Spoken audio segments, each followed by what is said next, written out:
First things first, you really need to inspect all aspects of your home. You might consider a pre-listing inspection by a home inspector. This can help identify any major issues that could derail a sale later on, like plumbing problems or electrical issues. Always focus on repairs that increase your home's value. Fix leaky faucets, patch holes in walls, and ensure all your lights and appliances work. These small fixes can make a big impression.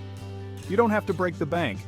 Prioritize repairs based on what will make your home more attractive to buyers. Sometimes a fresh coat of paint or fixing a squeaky door can make all the difference.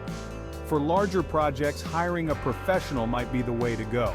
They can tackle anything from roof repairs to foundation issues, ensuring everything is in good condition for the new homeowner.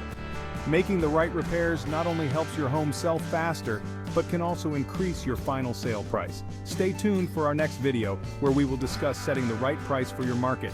Happy selling!